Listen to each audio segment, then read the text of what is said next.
नमस्कार। कार्यक्रम व्यक्ति विषय र विशेषमा यहाँहरूलाई स्वागत छ। म नयन सापकोटा।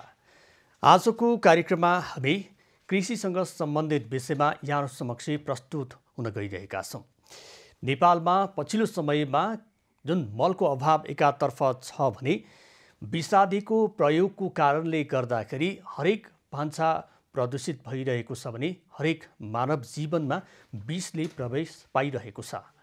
अर्कोतर्फ कृषि प्रधान देशको रूपमा परिचित नेपाल, यहाँ कुनै पनि कृषकको लागि पर्याप्त मात्रामा कृषि सामग्रीदेखि लिएर होस्, यन्त्र उपकरणदेखि लिएर होस् अथवा बिउ बिजन नै बाहिरी देशबाट हामीले ल्याउनु पर्ने अवस्था छ। र मलकै कुरा गर्ने हो भने, विषादीको कुरा गर्ने हो भने पनि यसको मात्रा र प्रयोग गर्न नजान्दाखेरिको अवस्थाले निम्ताउन सक्ने स्वास्थ्य समस्यालाई लिएर पनि धेरैजसो कृषिविज्ञहरू चिन्तित भएका छन्। अहिले पछिल्लो समयमा जैविक कृषि प्रणालीको विकासलाई अवलम्बन गर्नुपर्ने आवाजहरू उठिरहँदाखेरि यसको प्रयोग नेपालमा कसरी गर्न सकिन्छ र यसलाई हामीले कसरी अङ्गीकार गर्न सक्छौँ र कृषक समक्ष यो जैविक कृषि प्रणालीको विकासको लागि के कसरी काम भइरहेको छ, यिनै क्षेत्रमा लामो समयसम्म काम गर्नुभएका कृषिविज्ञ भरत प्रसाद लामिछाने आजको कार्यक्रममा हामीले निम्ताएका छौँ। आउनुहोस् उहाँलाई कार्यक्रममा स्वागत गरौँ। स्वागत छ भरत सर। नमस्कार। अब जैविक कृषि प्रणालीको विषयमा आज हामी कुराकानी गरिरहँदाखेरि हामी कृषि प्रधान देश भन्छौँ र कृषकको लागि सहज रूपमा मलदेखि बिउदेखि यन्त्रसम्मको जुन सामग्रीहरू छ त्यो सामग्रीहरू उपलब्धता छैन र विषादीको प्रयोग हेर्ने हो भने त्यसको मात्रा पनि मिलाउन नजान्दाखेरि त्यसले स्वास्थ्यमा असर पुर्याइरहेको छ। सर्वप्रथम हाम्रो कृषि प्रणाली कुन रूपमा अगाडि बढिरहेको छ अहिले? सर्वप्रथम मैले आज यो हाम्रो आज टेलिभिजन लगायत सम्पूर्ण टेलिभिजन परिवारलाई मेरो हार्दिक ठुलो अभिवादन छ। जय होस् हजुरहरूको टेलिभिजन योभन्दा पनि बढी सक्रिय होस्। आज हरेक मिडियामा यो टेलिभिजनको चाहिँ चर्चा छ। यसले धेरै सहयोग गरेको छ। अहिले कोरोना महामारीको बेला पनि धेरै सहयोग गरेको छ। प्राय टिभी यही हजुरकै च्यानलको टिभी मैले पनि सबै यही नै हेर्ने गरेको छु, किन मलाई मनपर्छ। अर्कोतिर पहिला सुरुमा के भयो भने मेरो किसान किन हुँदैन, किसानले आफ्नै बारीमा आफ्नै खेतमा उत्पादन गरेर उनीहरूले मजासँग खाएर पुगेर पनि 2-4 हजारको बेच्न सक्छन्। तर उनीहरू के भइदिए भने साह्रै अल्छी भइदिए। पहिला नम्बरमा आफू सक्षम हुनु पर्यो र आफूले अरूलाई सम्मान गर्न जान्नु पर्यो। यत्रो राष्ट्रिय कृषि अनुसन्धान परिषद नार्कमा त्यत्रो अनुसन्धान भइरहेछ, त्यहाँ हजारौँ लोकल स्थानीय बिउ उत्पादन भइरहेछ। हाम्रा किसान दाजुभाइहरू खालि अर्कैको घरमा परेर विदेशी बिउ भनेर जानुहुन्छ। उनीहरूले विदेशी बिउ पठाउँछ, 1 महिनापछि त्यो अब कुनै रोग लाग्यो भनेर उनीहरूले विषादी पठाउँछ। ए बाबा, विषादी खान हुन्न, विषादी आफूले बनाउन सक्नुपर्छ। सम्पत्ति कमाउनु भएको छ, घर घर बनाउनु भएको छ, तर आफ्नो बालबच्चालाई किन विषादी खुवाउनुहुन्छ तपाईँ? के को लागि तपाईँ यहाँ बस्नु भएको छ? आफ्नै घरमा विषादी बनाउन जान्नुपर्छ, विषादी बनाउनुपर्छ। हाम्रा खेरगाउँका जडीबुटीहरू धेरै छन्, हाम्रा बाबुबारीले त्यो सबै प्रयोगमा ल्याएका थिए। अब तपाईँहरू किन बिर्सिनुहुन्छ? कम्तीमा कुनै पनि खेती गर्नु छ, काउली खेती गर्नु छ भने, साउनमा केउली खाली गर्नु छ भने तपाईँले वैशाखबाट जैविक विषादी बनाउने सुरु गर्नु पर्यो। जैविक विषादी बनाउने जस्तै जडीबुटी हाम्रो आफ्नै करेसाबारीमा झाडी भएर भइरहेछ, त्यहाँ अनेक किसिमका किराहरू आउँछन्, तपाईँलाई आक्रमण गरिरहेछ। तपाईँ त्यो खेतीपातीको विषयमा जानकारी लिनु पर्यो, बनमाराको विषयमा लिनु पर्यो, केतुकेको विषयमा लिनु पर्यो, सिस्नोको विषयमा लिनु पर्यो, निमको विषयमा लिनु पर्यो, अब तपाईँको टिमुरको विषयमा लिनु पर्यो। भरत सर, जस्तो अहिले यहाँले जुन यो विषादी र जैविक कृषिको बारेमा बताइरहँदाखेरि अहिले करिसाबारीको एउटा विकल्प होला र अर्को चाहिँ व्यावसायिक रूपमा कृषि अपनाउनेहरूको लागि छुट्टै विकल्प होला। अहिले हेर्दाखेरि हामीले करिसाबारीमा विषादीको प्रयोग र व्यावसायिक रूपमा खेती प्रणाली अपनाइरहेका कृषकहरूको, व्यवसायीहरूको विषादीको प्रयोगलाई लिएर हेर्दाखेरि कुन रूपमा चाहिँ हामी अगाडि बढिरहेका छौँ? अब अहिले विश्वको तथ्याङ्क हेर्दाखेरि अहिले बढ्न त विषादी नै बढिरहेछ, तर धेरै ठाउँबाट अहिले अर्ग्यानिक खेती भइरहेछ। जुन यही पद्धति मैले जुन भनेअनुसारले चाहिँ जडीबुटीबाट विषादी प्रयोग गरेर पहिलो नम्बरमा हाम्रो माटो कसरी बिगारे हाम्रा किसानहरूले भने कृषि विज्ञहरूले सिफारिस गरेका रासायनिक विषादीहरू यदि लिटर पानीमा यदि एमएल हाल्नुहोस् है भनेर हामीले गएर कसैले सिकाएर पठायो भने यार किसानहरूले के गर्छन् त भने ट्याङ्कीमा त्यो भाडा बिर्के गएर बाटीबाट बिर्काइले बोतलले खनाइन्छ। अझ जस्तो मानव 2 एमएल पर्ने विषादी त्यहाँ 5 एमएल 7 एमएल 10 एमएल पर्न सकेका छ। पहिलो नम्बरमा हाम्रो माटो उर्वरा शक्ति नष्टै बनाइयो। अब पहिला हामीले अर्ग्यानिकमा जान पर्यो भनेर अर्ग्यानिक खेती गर्छु भने पहिलो हामी माटोबाट सुरु गर्नु पर्यो। अब हाम्रो माटो कस्तो छ, ठाउँमा कुन बाली हुन्छ, के हुन्छ, माटोको पिएच कति छ भनेर कृषि वैज्ञानिकहरूसँग सोधेर खेती प्रणालीमा लायो भने सफल नहुने त कुरै छैन, सफलै हुन्छ। मैले धेरैवटा जिल्लामा मैले काम गर्ने मौका पाएँ। नेपाल सरकारको म 3टा मन्त्रालयमा काम गरेँ। गृह मन्त्रालयमा 10 वर्ष, वन मन्त्रालयमा 10 वर्ष र कृषि मन्त्रालयमा 10 वर्ष गरेर मैले 30 वर्ष काम गरेँ। म त्यतिखेरदेखि म के चाहन्छु भने पहिला अरू एउटा मन्त्रालयको कर्मचारी हुन्थे, म सिंहदरबारका सम्पूर्ण मन्त्रालय कर्मचारी हुन्थे। किन भन्दा ती सबै सब्सिडीहरूलाई हामीले सम्मान गर्न सक्यौँ भने उहाँहरूले नै हामीलाई बोलाउनुहुन्छ, माया गर्नुहुन्छ भन्ने प्रस्ताव ल्याएर मैले किसान के गरेँ भने किसानलाई पहिला माटो बनाऊ, मल त्यसपछि माटोबाट मल बनाउनुपर्छ, मलबाट रोग किरा कसरी नियन्त्रण गर्नुपर्छ हो। यति कुरा तपाईँहरूले जान्नुभयो भने कृषिमा अर्ग्यानिक 100% सफल हुन्छ। कि मैले हरेक विषयमा मैले अब अहिले म जाहेर छोडिसक्दा पनि मलाई राष्ट्रिय कृषि अनुसन्धान परिषद मार्फतले मलाई महिनामा 4 चोटि 5 चोटि उहाँहरूले कार्यक्रमहरूमा बोलाउनुहुन्छ। उहाँहरूसँग बसेर काम गर्दा मलाई मकैमा होस्, आलुमा होस्, बालीमा होस्, कृषि विज्ञानमा होस्, बागवानीमा होस्, सबै साथीहरू मसँग नजिकै हुनुहुन्छ। म पनि उहाँहरूसँग नजिकै छु। अब हाम्रो किसानहरूले उत्पादन बढी बढाउने र रोग किरा अलिकति बचाउन सक्ने खालका स्थानीय बाली यी आइरहेको छ, यी अनुसन्धान भइरहेको छ, दिइरहेको छ खुमलटारले। तर उहाँहरू खुमलटारसम्म पनि गइदिनुहुन्न। जुन इन्डियाबाट आएको प्रियहरू छ त्यो हाइब्रिड प्रियहरू त्यहाँ जुनसुकै पसला जस्तो ल्याएको होस्, कुन हुन्छ हुँदैन त्यस्तो कति लाग्छ लाग्दैन त्यो पनि यहाँलाई ज्ञान छैन। म त्यो कुरा सम्पूर्ण तपाईँलाई सिकाउँछु। अनुदानमा जिल्ला के अरे राष्ट्रिय कृषि अनुसन्धान तर्फबाट शाखा कृषिबाट हरेक दिन तपाईँलाई थोरै बिउबारीमा उपलब्ध गराउँछु। तर तपाईँहरू गर्नुहोस्। कृषिमा लागिसकेपछि त अब बिउ उत्पादनमा जानु पऱ्यो, अब जडीबुटीमा जानु पऱ्यो, हरेक जानु पऱ्यो। तर घरै बसेर तपाईँ पैसा कमाउन सक्नुहुन्छ। विदेश नजानुहोस्, नेपालमै छ। तर त्यो टेक्नोलोजी त्यो प्रविधि म तपाईँहरूलाई सिकाउँछु। तर मलाई पैसा चाहिँदैन, मलाई खाना दिनुहोस् भनेर मैले हरेक मिडियाबाट चाहिँ भनेको छु। र अहिले नेपालका धेरै जिल्लाका किसान दाजुभाइ सहकारीका मान्छेहरूले मलाई फोन गर्नुहुन्छ, यही जैविक विषादीको बारेमा सोध्नुहुन्छ। त्यो सोद्धाखेरि बडा आनन्द आउँछ मलाई। अब कसैलाई मन नपर्ला जस्तो अहिले चाहिँ यहाँले यो माटो बिग्रिएको कुरा पनि गर्नुभयो र बिउ नेपालमै उपलब्ध हुने र त्यसलाई प्रयोग गर्न सक्नुपर्ने कुराहरू बताइरहँदाखेरि कतिपय अवस्थामा अहिलेको यो आधुनिक समाज र उपकरण सहितको जुन कृषि प्रणाली हामीले अपनाइरहेका छौँ, पछिल्लो समयमा उत्पादन वृद्धितर्फ मात्रै ध्यान दिएको छ। माटो बचाउने र त्यो बिउबाट उत्पादित जुन फल छ त्यो फलको स्वाद बिग्रिएको कुरातर्फ चाहिँ हामीले ध्यान दिइरहेका छैनौँ। यसतर्फ चाहिँ अब कसले चाहिँ कहाँबाट सुरुवात गर्ने हो? यहाँले धेरै वर्ष चाहिँ सरकारी सेवामा पनि बिताउनु भयो र विभिन्न जिल्लामा गएर अनुगमन पनि गर्नुभयो, अनुसन्धान पनि गर्नुभयो र कतिलाई त यहाँले सिकाउनु पनि भयो होइन? माटो जोगाउने परिपाटीमा चाहिँ हामी कहाँनिर कसरी काम गरिरहेका छौँ? माटो जोगाउनेमा पहिलो नम्बरमा रासायनिक विषादी र रासायनिक मलले गर्दा माटो बिग्रियो। जुन पहिला कृषि प्राविधिकले भनेअनुसारको मात्रा मिलाएर उहाँहरूले रासायनिक मल हालिदिनु भएन। 1 नम्बरमा त्यो विडम्बना छ। दोस्रो नम्बरमा विषादी अन्न झुङ्गसँग प्रयोग गर्नुभयो।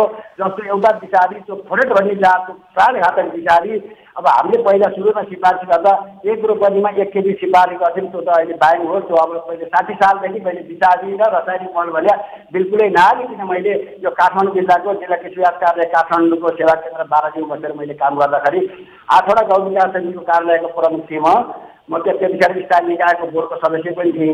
मैले उहाँहरूलाई भने अब विषादी गर्नुहुन्न है, अब प्राणघातक भनेर हजुरले सुन्नुभएको छ। पञ्चकन्या कृषि सहकारी भनेर नेपालको हामीले पहिलो सहकारी हामीले त्यहाँ स्थापना गऱ्यौँ। त्यतिखेर दिलाराम भण्डारी सर हुनुहुन्थ्यो, जिल्ला कृषि विकास कार्यालय केवा। हाम्रो के अरे हाम्रो प्रकाश चन्द्र लोहनी हुनुहुन्थ्यो, कृषि मन्त्री केवा थापा सचिव हुनुहुन्थ्यो। त्यहाँबाट हामीले पञ्चकन्या कृषि सहकारी भनेर 200 रोपनी जग्गा 4 किल्ला बनाएर त्यसको जिम्मेवारी मेरो थियो। म बासमती सेवा केन्द्रको आफू प्रमुख भएको नाताले त्यहाँ विभिन्न देशका मान्छे, विभिन्न ठाउँका मान्छे त्यहाँ आउनुभयो र त्यहाँ बाटो थिएन, डोको बोकेर जाँदा लडिएला थियो। तर 400-500 महिलाहरूले 4,60,000 कृषि मन्त्रालयबाट उपलब्ध भएर त्यो महिलाहरूलाई हतार समातेर अहिले त्यो खलिगाउँ भन्ने ठाउँमा हामीले बाटो लिएर जाँदा अहिले त्यहाँ बालुवाको वासिङ भएर मान्छेले खरबपति खरब पैसा कमाइसके। अब त्यो ठाउँमा म अहिले जान्छु, कहिले कहिले जान्छु, जाँदाखेरि मलाई जहाँसुकै जाँदाखेरि सारा मान्छेले दाइ कहाँ हराउनु भएको, दाइ दर्शन तपाईँलाई दर्शन, दाइ खाना खान जानु, चिया खान जानु, दाइ त भन्छन् नि। हो म चाहन्छु मलाई जसले देशकै भनोस्, तर मैले जानेका प्रविधिहरू यो अर्ग्यानिक खेती जस्तो अब कुनै पनि मिलाएर जस्तो अहिले हजुरको त सिउडी भने सिउडी काँडा भन्ने हुन्छ, त्यो सिउडी काँडा 3 हप्ता गाईको पिसाबमा डुबाएर स्प्रे गर्ने भने 26 डडा लाग्दै लाग्दैन। अब यहाँले भन्नुभयो भने विभिन्न जडीबुटीलाई हामीले विषादीको रूपमा अथवा रोग लाग्नबाट जुन बोटमा रोग लाग्नबाट जोगाउनको लागि त्यसरी प्रयोग गर्न सकिन्छ भनेर यहाँले जुन अर्ग्यानिक खेतीको अवधारणा पनि अघि सार्नु भएको छ। एकातर्फ मानिसले छिटो उत्पादन चाहिरहेका छन्, अर्को झन्झट बेहोर्न यो समयमा उनीहरू चाहिरहेका छैनन्, उनीहरूलाई छिटो उत्पादन चाहिएको छ र सजिलो माध्यम अपनाउन खोजिरहेका छन्। अब यो अर्ग्यानिक तरकारी खेती अथवा अन्य बालीमा चाहिँ हामीले अग्रसरता देखाउने हो भने यहाँले भन्नुभयो कि जडीबुटीबाट पनि यो किरा मार्ने औषधि निर्माण गर्न सकिन्छ भनेर, यो झन्झट बेहोर्नको लागि अहिलेका किसानहरू, अहिलेका व्यक्तिहरू कतिको चाहिँ उनीहरू चाहन्छन् कि चाहँदैन, यहाँले के पाउनुभयो? मैले सबैभन्दा दुःख लागेको कुरै यही छ। दुःख लागेको सबैभन्दा मलाई दुःख लागेको होइन, मलाई मस्ती गरेर आउने कुरो यही छ। के बाबा 2-4 पैसा कमाएर आफ्नो पैसा छ भने त खान पाइयो, बारीमा रहेको त्यत्रो काटेर ल्याउन के भयो, फला गरेर बनमारा तिलीपाती सिस्नु जस्तो मगा काटेर ल्याउन के भयो, टिमुर किन आफ्नो बारीमा टिमुर रुपियाँ 2000 रुपियाँ किलो टिमुर छ, त्यो टिमुर पाइन्थ्यो। उनीहरू जस्तो एउटा बबुल सपोज मानौँ बबुला बता लाएर मलाई लाइको औषध दिनुहोस् भन्नु, अब त पनि किसान भन्न जानेका छैन। नेपालका हाम्रो 90% किसानले मैले ठोक्क दिएर भन्छु पढाइरहेका मान्छेहरूले, म ठोक्क दिएर भन्छु, मैले धेरै रिपोर्ट पाएको छु। त्यो मोटरसाइकल सरमा आयो, सरकारी गाडीको मोटरसाइकल चलेर आएको छ, भद्रकालीको घटना हो। भद्रकालीमा लौड मेरो त लाइला बुढीले के अरे औषधि ल्याउनु भनेको छ, ल्याउनु कुन चाहिँ औषधि हुन्छ भनेर भन्नुहुन्छ उहाँले। तै पनि विषादी भन्न जान्नुहुन्न। विषादी भने कस्तो चिज हो, यसले के गर्छ, हामीलाई कति असर गर्छ, समाजलाई कति असर गर्छ भन्ने कुरो अझ पनि जान्नु भएको छैन एउटा कुरा। दोस्रो नम्बरमा त्यो विषादी अब उहाँलाई चाहिँ लाइ नुहानै मान्छौ एभ्रिबडी नुहान दिएर, अब त्यो नुहान लगाएर खत्ता लगाएर घरभरि हाल्नु पाइहालियो। यदि भदौमा बबुला रुपियाँ छ, भदौमा लाइ लाग्छ भनेर त उहाँलाई अहिले साह्रै जानकारी छ नि। हो असारा किन त्यो जडीबुटी जम्मा गरेर गाईको पिसाबमा डुबाएर त्यो टक्क छपेर कालो प्लास्टिक छोपेर राख्नु भएन। यदि उहाँले त्यो राख्नु भएको भए त 2 महिना पछाडिको त्यसको आयो, त्यसको तयारी 2 महिनामा हुन्छ। 2 महिना त्यहाँ त जोडनको पिसाबी निक्लिन्छ नि त। अब 1 लिटर त्यो पिसाबी खानेर 15 लिटर पानी हालेर 16 लिटर सर काउलीको फेला जुनसुकै ठाउँमा जुन किरा लागेको छ त्यहाँ हाल्दा एकतिर गाईको पिसाबबाट नाइट्रोजन उसले पाएको पाइ नै गरिरह्यो, अर्कोतिर उसले चाहिँ किराहरू जस्तो झुसिर किरा भए, लाइ किरा भए, यिनीहरू अर्का किरा भए, पासोबाट मार्ने किराहरू हामीले पासोद्वाराबाटै मार्न सकिन्छ। हाम्रो ठाउँमा तरकारी बारीमा बगैँचामा बट्टा झुन्ने आइयो, बट्टामा दुईतिर पाल पारेर त्यहाँ एउटा चिउलिया र मालाफिन भन्ने 2 थोपा पिसाबी त्यहाँभित्र राखेर बिल्कुल लगाइदियो। जुन काँक्रो, फर्सी, घिरौला, करेला, लौका यसमा व्यापक रूपमा किरा आएको छ। किसानहरूको धेरै गुनासो आइरहेको छ मलाई। हो त्यतिखेर त्यो बट्टामा त्यो हालेर टक्क बट्टा झुन्याइदियो भने अनि त्यो एउटा बारुवा आकारको भाले किरा आउँछ, उसले त्यो जब हामीले केमिकल हालेपछि पोथी स्याहार पर्छ। त्यो पोथी स्याहार पाएपछि पोथी या छ भनेर चाहिँ त्यो बट्टाको पालबाट भित्र पएपछि भाले भित्र पएपछि बाहिर निक्लिनु सक्दैन। यदि बाहिर निक्लिन्छ हामीले भालेलाई निर्मूल गऱ्यौँ भने त हाम्रो त उत्पादन त राम्रो हुने भयो नि। पोथी चाहिँ हाम्रो बिहान नै हो। यही मैले जस्तो अहिले कृषि विज्ञान शाखाले मलाई सहयोग गरेको छ, युरिया माराथिन उहाँ चाहिँ मलाई दिनुहुन्छ र अहिले जस्तो अहिले पनि मलाई 50,000 को बिउ आएको थियो, लकडाउन कारणले गरेर आएन। मलाई 3,000बाट मैले टाढाबाट धेरै बिउहरू दिनुहुन्छ। मलाई बिउहरू दिएर उहाँले के भन्नुहुन्छ भने यसले विद्यार्थीलाई सबैलाई बाँड्छ है, एकदम प्रचार हुन्छ भनेर बाँड्नुहुन्छ।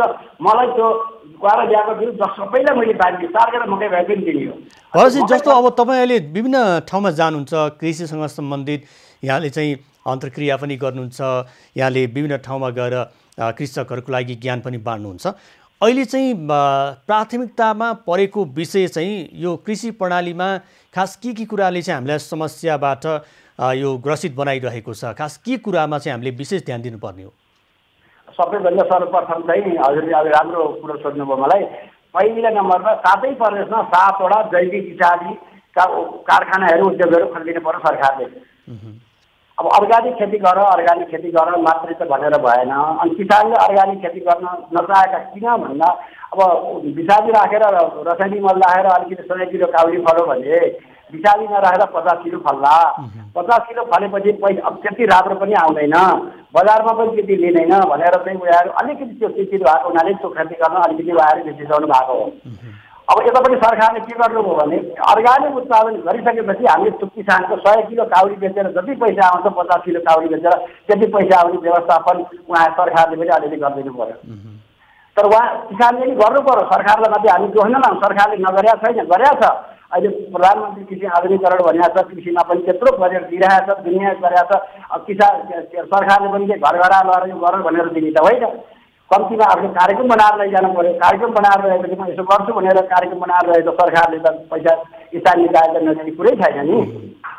अब जहाँसम्म लाग्यो मलाई केटाहरू जिस्काउँछन्, यस्तो कार्यक्रम सुन्छन्, ए भिनाजु कतिपयले भिनाजु भन्छन्, कतिपय दाई भन्छन्, मलाई जाहेर लाउने औषधि ल्याइदिनु हुन भन्छन् क्या केटाहरू जिस्किएर।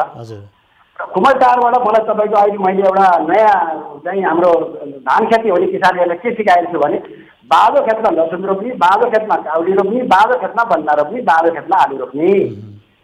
मैले भनेअनुसारको मात्रा तपाईँ मल ल्याएर तपाईँ खेतमा राखिदिनुहोस्, धान काटेर भोलिपल्ट लसुन रोप्न मलाई बोलाउनुहोस्, 50-60 जना जम्मा हुनुहोस्, एउटा खेता एउटा गरा लसुन रोपौँ, अनि एउटा गरा लसुन रोप्न सिकाएपछि तपाईँहरूले सबैजनाले रोप्नुहुन्छ लसुन भने।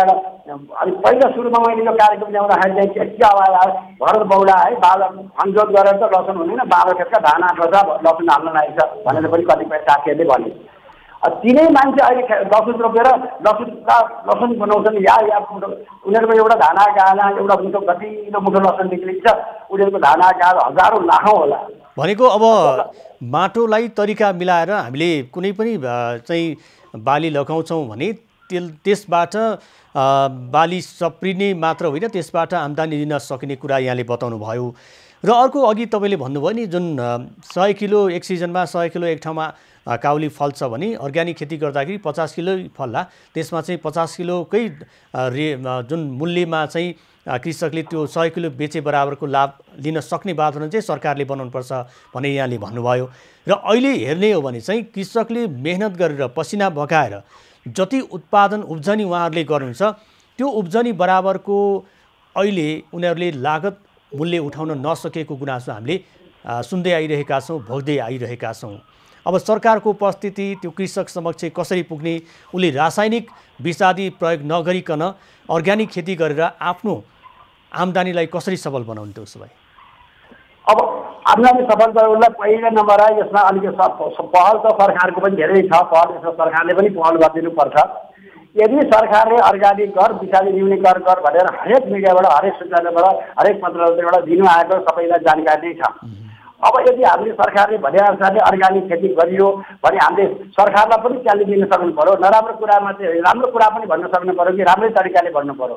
तपाईँको ठाउँमा तपाईँले भनेअनुसारले हामीले खेती गरेका छौँ, हाम्रो बजार कहाँ लाने के गर्ने र कसरी तपाईँले जिम्मा लिनु पर्यो।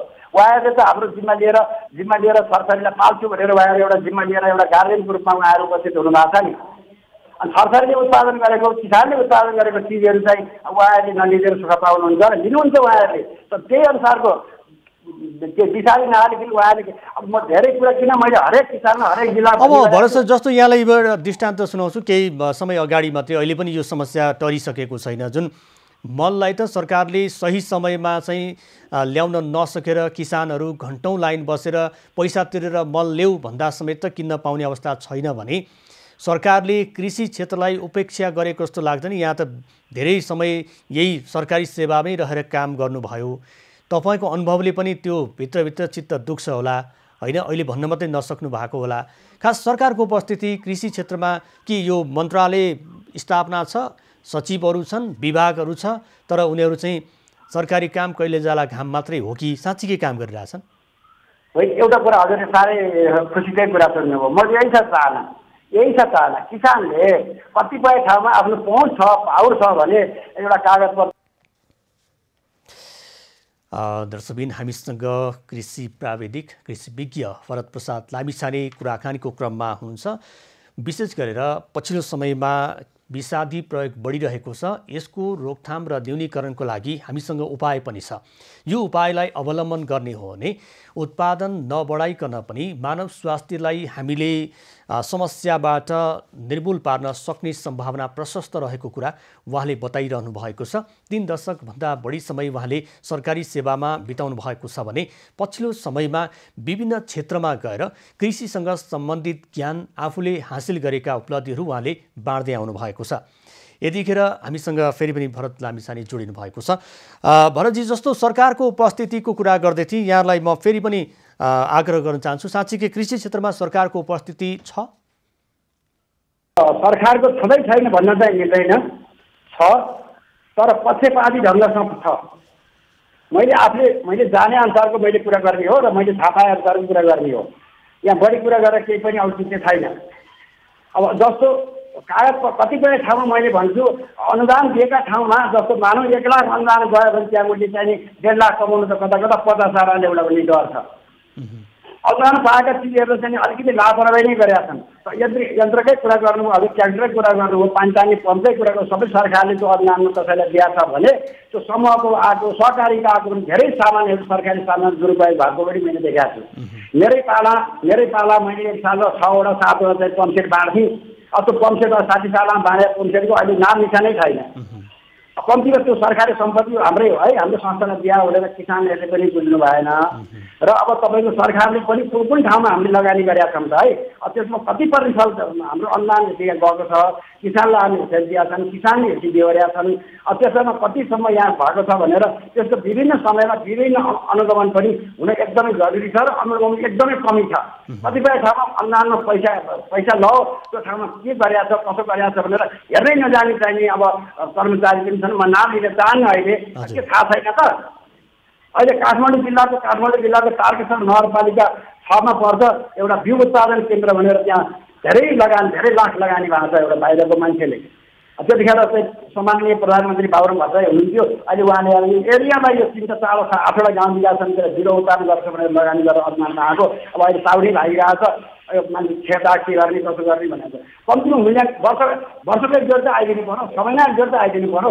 हामीले लगानी गरेका फुल फुलेको छ कि फलेको छैन, रोग लागेको छ कि भनेर पनि कृषिका चाहिँ विज्ञहरूले अलिकति हाम्रो मन्त्रालय स्तरका विज्ञहरूले अलिकति ध्यानमा पुर्याएको हो कि जस्तो मलाई लागिरहेको छ। अब भनेको अब अहिलेको समयमा त अब रासायनिक विषादी रहित कृषि प्रणाली अपनाउनु त सम्भव पनि नहोला र विषादीलाई न्यूनीकरण गर्नको लागि अहिलेको समयमा नेपाल सुहाउँदो अर्ग्यानिक खेती प्रणाली चाहिँ हामीले कसरी अवलम्बन गर्ने होला, छोटोमा भनिदिनुहोस्।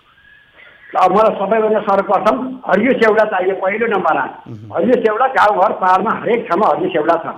हरियो सेउलाबाट पहिलो नम्बरमा मल बनाउनु पर्यो। कम्पोस्ट मल एकदम गोठे मल परिपक्व तरिकाले बनायो भने हाम्रो त्यहाँका त्यो नाइट्रोजन दिने पनि के हुन्छन्। जस्तो गाईको पिसाब, गाई पालेका छन् किसानहरूले, अब अहिले युरिया मल पाइएन, किसानलाई आकार छ अन्नपूर्ण पसाउने बेला युरिया मल हाल्नुपर्ने, प्रवेश गर्नुपर्ने मल छैन, रोपेको चाहिँ 21 दिनमा हाल्नुपर्ने युरिया मल छैन। किसानहरू अहिले मारम परेका छन्। अब किसानहरूलाई विज्ञहरूले के सिकाउनु पर्यो भने हप्तामा 3 चोटि गाईको पिसाब भए पनि धान बाली कुनै पनि बाली लगाएको छ भने त्यही स्प्रे गर्न आउनु पर्यो। गाईको पिसाबबाट नाइट्रोजन आउँछ। हामीलाई पहेँलो भयो, बोट सप्रिएन, जिग्रायो भने नाइट्रोजन चाहियो भनेर जान्नु पर्यो र अब त्यतिखेर हरियो बनाउने कुराहरू हामीले हाल्नु पर्यो नि त। गाईको पिसाब पनि हामी हप्ता 3 चोटि गाईको पिसाब स्प्रे गरेर नि हामी नाइट्रोजनको मात्रा दिन सक्छौँ। अब मान्छेले गर्दैनन्। मैले परिश्रम गरिसकेको छु, मैले सफल पाइसकेको छु। मान्छेको पिसाब जस्तो आज मान्छेले पिसाब 1 लिटर पिसाब बनायो, आज पिसाब गरेको मिति लेखो, त्यो पिसाबको बोतललाई घाममा राख्ने 1 महिनापछि त्यो 1 लिटर पिसाबमा 3 लिटर पानी हालेर 4 लिटर भएर 20 ml एउटा काउली रायो बर्मा जे रोपेका छौँ हामीले 20 ml को पानी हालिदियो भने 25 ग्राम युरिया मलको काम त्यसले त्यो पिसाबले दिने भयो नि। अब नाइट्रोजन हाल्ने युरिया मल त चाहिएन। किसानले गर्नु पनि पर्यो क्या। म पछितिर मैले नाम बिर्सेँ, एकजना सरले गर्नुभएको थियो, स्कुलको हेडमास्टरको जाय छोडेर उहाँले पिसाब सञ्चालन गरेर कार्यक्रम गर्नुभएको थियो। मैले एउटा युट्युबमा यसो हेरेको थिएँ। उहाँलाई अहिले पिसाब मास्टर भनेर परिचित हुनुहुन्छ उहाँ। म भन्छु काम सानो ठुलो होइन दादा, काम गर्नुपर्छ। काम गरेर खाने बिना मैले यही छ काम। यी जति भने पैसै ओइया छ। उनीहरूलाई मैले भन्छु र मैले भनेअनुसारले उनीहरूले काम गर्नु पर्यो। उनीहरूलाई धेरै होइन, महिना 25,000 हजुरहरूको अगाडि मिडिया मार्फत मैले भन्न चाहेँ। हजुरहरूको अगाडि मैले उसलाई महिना 25,000 दिने काम गराउन सक्छु, तर उसले मैले भनेको काम गर्नु पर्यो। मैले भनेको काम गर्नु पर्यो भने मेरो घरमा गाई गोठा भगाएर छोड्ने हुन्छ होइन। उसले खेरबाको जग्गा केटुके मानुस्, अब मैले छोटकरीमा भन्न चाहेँ हजुरलाई, खेरबाको जग्गामा केटुके मात्र खेती गरौँ भने, केटुके भनेको भिड पहिरो पाखोमा हुने चिज हो। नेपाल राज्यका सम्पूर्ण दाजुभाइ दिदीबहिनीहरूलाई थाहा छ। भनेको अबको समय भनेको चाहिँ अब कृषि प्रणाली अपनाउनेहरूले जैविक खेती प्रणालीलाई पनि अपनाउनु पर्यो र हरियो घाँसदेखि स्याउला लगायतका जुन गाईबस्तुबाट आउने जुन मलमूत्र छ त्यसलाई पनि प्रयोग गरे भने रासायनिक विषादीको विकल्पमा हामीले यसलाई अवलम्बन गर्न सक्छौँ भन्ने यहाँले बुझाउनु भएको छ। अब मैले यही भन्दैछु, उनीहरूको माटो मेरो भाषाले भन्दा माटोमा नेपालको माटो धेरैवटा जिल्लाको माटो क्यान्सरै भइसकेको छ भनेर मेरो आफ्नो मैले अनुसन्धान डाक्टर साहबहरूले होइन मेरो आफ्नो अनुसन्धान मैले भइहाल्छु। फिल्डमा म बढी हिँड्छु, फिल्डमा म बढी हिँड्ने हुनाले मलाई एकदम थाहा छ कि म कसैको बाली काहीँ बाटोमा जाँदाखेरि म कसैको बाली बिग्रियो भने त्यसलाई थाहा छैन, हो ल त्यसो घर कहाँ होला, कसो खेत हो यो, यस्तो रोग लागेको छ भनेर म त्यसो घरा पनि भन्न जान्छु। उसो घरा यस्तो रोग लागेको छ यो गर भनेर म भन्न जान्छु। म किन पहिलादेखि नै म के गर्थेँ भने म तपाईँको बालाजी सेवा केन्द्र बसेर म धेरै लामो समय काम गर्दा म 8वटा 10वटा गाउँ विकास समितिको काम गर्थेँ। मैले गएर घर घरमा गएर तपाईँहरू अब सहकारी बनाइहाल्नुहोस् है, अब सम्भव बनाइहाल्नुहोस् है, अब तपाईँहरू सङ्गठित भइहाल्नुहोस् है। हस् भरत सर, हामीसँग समय सकिएको छ। यहाँको जुन जैविक कृषि प्रणालीमा यहाँको जुन जागरुकता छ, यहाँको सजगता छ र यहाँले जुन विभिन्न क्षेत्रमा गएर आफ्नो सिकेको अनुभवलाई बाँड्दै हुन्छ, यो कार्य अझै जारी रहोस्, हाम्रो शुभकामना छ। समय दिनुभयो यसको लागि यहाँलाई धन्यवाद छ। मलाई पनि आज अब च्यानलले चाहिँ आज मलाई किसान दाजुभाइ दिदीबहिनीहरूलाई मैले जागरुक गरेर सिकाउन पाएँ र हजुरहरू मार्फत हजुरहरूको शान्ति होस्, जय होस्, धेरै राम्रो प्रगति होस् भन्न चाहन्छु। धन्यवाद। हस्, नमस्कार। उहाँ हुनुहुन्थ्यो कृषि प्राविधिक, कृषि विज्ञ भरत प्रसाद लामिछाने। उहाँसँग गरिएको कुराकानीको क्रम सँगसँगै आजको समय सकिएको छ। खबरभित्रको खबरको लागि हेर्दै रहनुहोला एबी न्युज खबर। नमस्कार।